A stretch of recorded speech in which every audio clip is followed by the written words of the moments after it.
Ensemble, nous allons parler de littérature, Djily, puisque début juin va démarrer la 25e édition du Festival du Livre. L'occasion pour nous de parler des auteurs nissards et qui écrivent en niçois, de revenir sur l'histoire de notre littérature. Avec notre invité, bonjour Jean-Pierre Spiès. Bonjour Laurie. On va évoquer comment mettre en valeur justement tous ces auteurs et comment faire pour qu'ils restent publiés. Et puis tu nous dresseras le portrait d'un auteur parfois un petit peu trop méconnu du 19e siècle, qui est Rancher. Exactement. Allez, on commence par l'histoire de la littérature niçoise, qui est aussi vieille que notre langue. Exactement, Laurie. Alors on l'oublie peut-être un peu trop souvent, mais il faut savoir que la langue d'oc ou l'occitan, dont le nissart est un représentant, est la première langue au Moyen-Âge à être écrite pour produire de la littérature. L'occitan est la première langue qui vient à être écrite per faire de littérature, et une littérature qui gode d'une femme immense per toute Europe. C'est la littérature des troubadours, et Nice participe pleinement de ce mouvement. Il suffit de penser à des troubadours étroitement liés au futur comté de Nice, comme Blacas, Bertrand del Puget, ou peut-être le plus connu, Raimund Ferraut, l'Utrubaire di Lun, Saintinea, qui era fin da munge au monastère de Sant'Onorat et qui a écrit vers le 1300 una vida de Sant'Onorat en vers que si peut considérer comme la première œuvre de la littérature en Austral. Donc Raymond Ferraut et sa vie de Saint-Honorat, la première œuvre de notre littérature. Et au-delà du Moyen-Âge?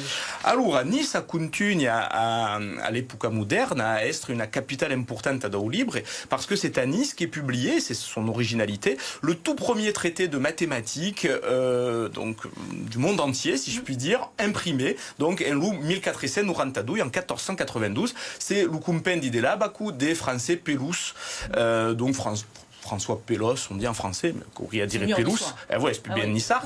Et parier, en 1662, soit une autre tratate de mathématiques, qui est de Fulconis, la cisterna fulcronica, donc en 1562, la cisterna fulcronica, qui montre que Nice est vraiment très active dans la publication de cette littérature technique. Malou reste difficile à Daliège. Pour nos téléspectateurs, c'est pas les œuvres les plus simples à lire. Si on veut une littérature davantage d'agrément, il va falloir attendre le 19e, le 20e, le 21e, où là, la littérature niçoise explose, sur tous les genres, théâtre, roman, poésie.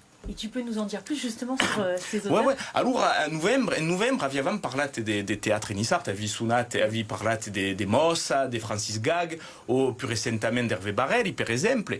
Per le roman, si peut parler des Reinate Toscano, per exemple, che sforzatiu, et on peut trouver ses œuvres facilement sur Internet, Reinate Toscano, ou encore de Gianluca Sauvaigo, o de Michel de Carabata, che è stata editate da Lio Zeroussier. Et une bonne transition, mi pensi. Pour l'invité. Voilà, exactement. Pour passer à l'invité. Je m'améliore moi aussi, je m'améliore. Oui, c'est vrai, parce qu'il y a ces auteurs qui datent un petit peu, et puis il y a les contemporains qu'il faut arriver à mettre en valeur, et puis surtout, travailler, se battre parfois pour qu'ils continuent à être publiés. Et on va en parler avec vous, Jean-Pierre Spiès, président de l'IEO, c'est l'Institut d'Estudis Occitans. Désolé pour la prononciation une nouvelle fois. Bienvenue en tout cas. Je te laisse poser la première question. Benvenuto Jean-Pierre, siamo ben contenti di t'avere. Allora, Bessai, per cominciare, ti puoi presentare e non dire in qualche modo sin che l'IEO 06. Eh bien, grazie per la convidation. Alors, l'Institut d'Estudi Occitan è stata creata au sortir de la guerre, nel 1945, d'universitari e d'escrivains qui avaient une idée de promouvoir la langue. D'accord, ça a été fondé en 1945, l'on dit en français, après la guerre, donc, pour promouvoir la langue, l'ensemble de la langue occitane.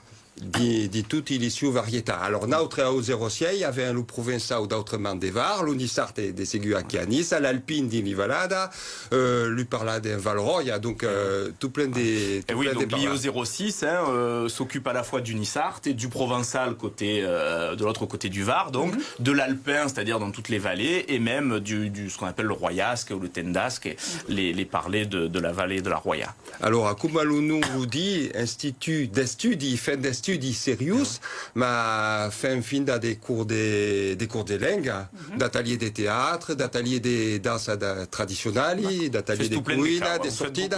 Et des ségur tout plein de publications. Ah voilà. Tu fasses des bonnes transitions, donc une bonne transition. Donc pour la deuxième question, ouais. Alors quand tu libre éditas cada an, ça si peut dire per an, et qui avait sorti récemment. Donc combien de livres vous sortez chaque année et quels sont vos derniers titres? Qu'à vous dire premier que l'édition est la seguida de l'offerte des publications qu'il y avait sur Internet, sur le site et sur le RET. Parce qu'il y avait une publication d'une test nouvelle et inédite cada semana depuis 15 ans. Sur votre site internet, donc chaque semaine un nouveau texte et il vous arrive de les publier donc sous forme de papier. Esatto, un premier, en 2012 si siamo pensati di ricampare una causida di testo e abbiamo fatto le premier livre des livres. Donc c'est en 2012 votre première. Qui era le Rimbo Ribagna, esatto. D'accord. Ok, montrez-le un petit peu plus haut pour nos téléspectateurs. Voilà. Très bien. Esatto, le Donc Rimbo c'est Ribagna. entièrement en niçois. Ah non, è bilingue. C'est-à-dire qu'il y a le testo en Niçart et le testo en français, la Riviera. Afin que ce soit accessible au plus grand nombre. De permettre d'accéder à la langue. Bien sûr. Parce qu'il y a besoin des... Oui, toutes vos publications sont bilingues, sont toutes la majeure bilingues. partie sont bilingues. Et donc, après, avait augmenté tout plein de demandes, alors avec continué, et si si jamais resté des publications, et aujourd'hui, avec 15 titres au notre catalogue. 15 titres donc à votre catalogue aujourd'hui. 15 titres. Il y a des romans qui sont vraiment en niçois? Eh bien, alors, si, il y avait des romans et...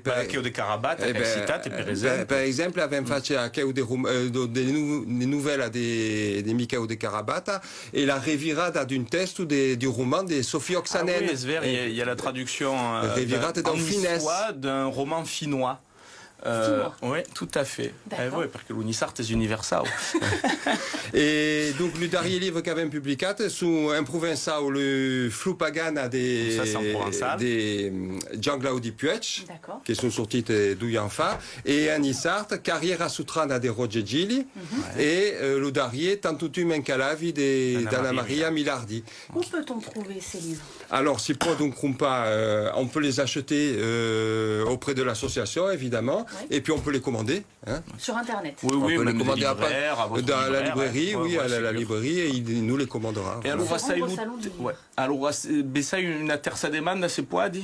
Une dernière question? Rapidement, et puis après on passe à ton portrait.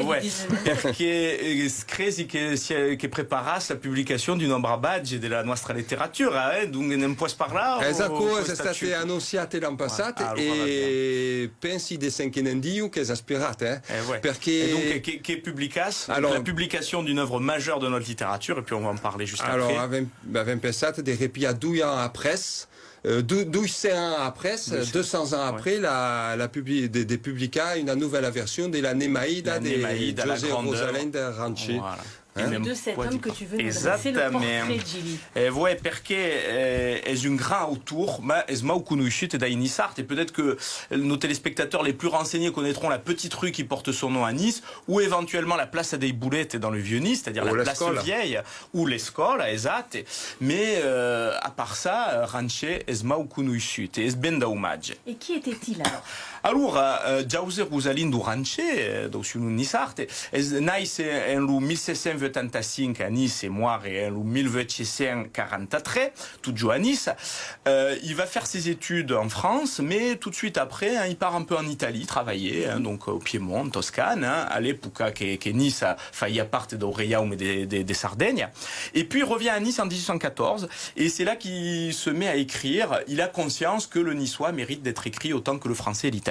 Qu'a-t-il écrit? Alors, en 1823, donc en 1823, il publie sa Némaïde, qui est un poème héroïque-comique, c'est-à-dire la parodie d'une épopée antique, mais sur un sujet totalement dérisoire, une espèce de garouille dans le Vieux-Nice.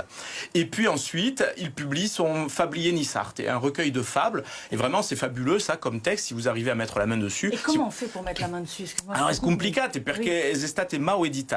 Même de son vivant, il a été édité assez tard, sauf pour l'Anemaïde. Et donc, on attend des publications. Speraco che vuole remerciare encara lui amiche degli 06, perché è un testo difficile da trovare, qu'on a d'edizione dagli anni 50 o più anziana per lui trouver.